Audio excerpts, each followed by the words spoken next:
What's up, fuckers? Welcome back to Keeping Up with the Kardashians, where we do quick reviews on right-wing politicians. Today we have Daddy's little disappointment, Lobotomy Boebert. Got an overbite bigger than the country's deficit and a rap sheet to match. Let's see.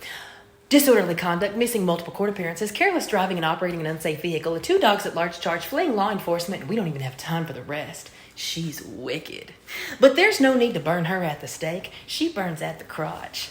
Now, the little engine that couldn't isn't currently serving time, but instead serving her first term as representative for Colorado's 3rd Congressional District. What are her qualifications? Well, she has a pulse. It doesn't matter if you have more arrests than qualifications when your district is mainly rural and leans Republican. Now, Lauren is an antibiotic-resistant high school dropout who claims that she has a GED. And I believe it, as long as GED stands for gives erectile dysfunction.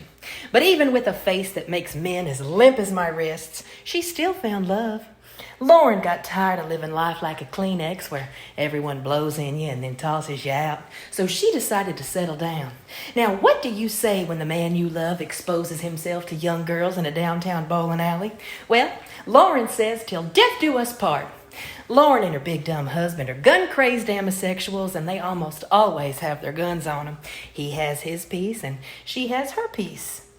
Her entire personality revolves around anything with a revolver. She's a pompous bore, and the girl's no stranger to a cold sore.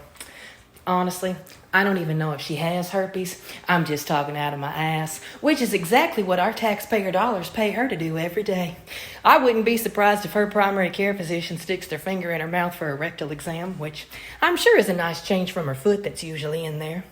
The last time our little herp derp put her foot in her mouth was during an event in her Colorado district over the Thanksgiving break.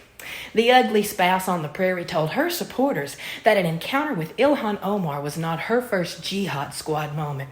She also shared a story about an elevator ride in the Capitol with Omar and how she told a Capitol police officer, well, she doesn't have a backpack, we should be fine. Isn't it ironic that Osama bin Laden would imply that someone is a terrorist the same year she led a tour of the Capitol ahead of the deadly insurrection, tweeted, "Today is 1776, hours before the domestic terrorist attack," and even tweeted about Nancy Pelosi's location during the attack. But since Lauren's IQ test results were inconclusive, I doubt she knows what irony is. Sounds like Lauren has this flawed belief that terrorists can only be associated with things like turbans, camels, and the Middle East. Lauren is a terrorist and she doesn't have a camel. Well, just the toe. But terrorism is not a religion, a skin color, or a piece of clothing. Terrorism is terrorism. And to be clear, the only terrorists I saw on January 6th were white Christians dressed in red, white, and blue. Lauren's people. And unfortunately for her, it seems House Democratic leaders may bring up a resolution to remove Osama bin Laden from her committee assignments over her little elevator story. Oopsie doopsie. I too have a little elevator story. Lauren's doesn't reach the top floor. But Lauren isn't a complete waste of space.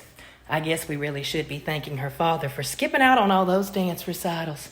Lauren's daddy issues and bigotry helped fast-track the House approving the proposed State Department Anti-Islamophobia Office to address anti-Muslim bias. The bill was offered by Representative Ilhan Omar herself to create a special envoy for monitoring and combating Islamophobia and include state-sponsored anti-Muslim violence in the department's annual human rights reports. Thank you for being such a patriot, Lauren. I can't wait to see what bill you fast-track next. I want everybody to have a great fucking day unless you support Bobo, the gun-toting clown.